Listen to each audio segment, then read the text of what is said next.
શ્રી ગોવર્ધન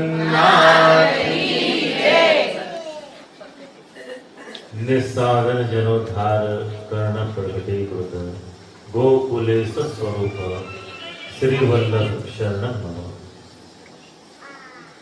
અંતર ઉપસ્થિત આજના શ્રી યમુના મહારાણીમાં લોટી મહોત્સવના મુખ્ય મનોરથી એવા સર્વ લુહાણા મહિલા મંડળ પરિવાર, ખૂબ જ આનંદનો વિષય છે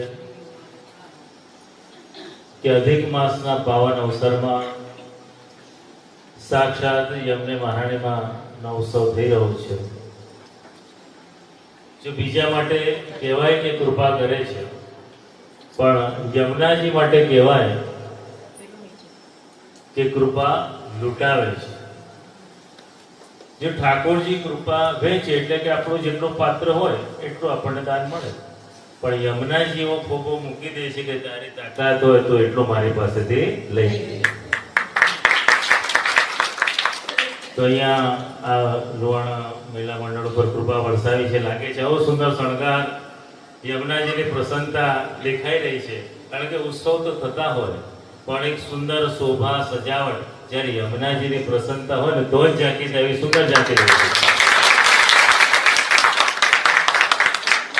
અને જો આપણે ભલે ગુજરાતી છે પણ બેઠા છે દિલ્હીમાં, તો આનો એક હિન્દી ભાષામાં અર્થ જુદો થાય, લોટી.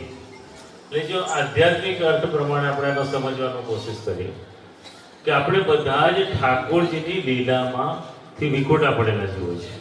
કે ભગવાનની સારસ્વત કલ્પમાં જે લીલા હતી ત્યાંનો એક પ્રસંગ એવું બન્યો કે રોજ ઠાકોરજી સ્વામીજી સાથે રાસ રમતા હતા અને એક દિવસ યમુનાજી સાથે રાસ રમ્યા.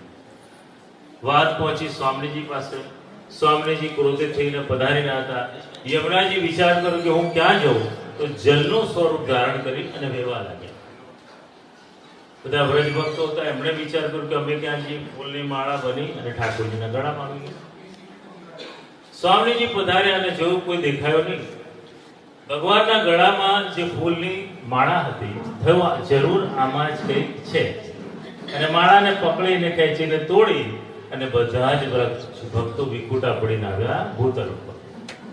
અને ત્યારથી યમુનાજીએ સંકલ્પ લીધો કે પ્રભુની લીલામાંથી વિખૂટા પડેલા એક એક જીવનો સંબંધ પાછો હું ઠાકોરજી સાથે નહીં કરાવી દઉં ત્યાં સુધી ભૂતલનો ત્યાગ નહીં કરું.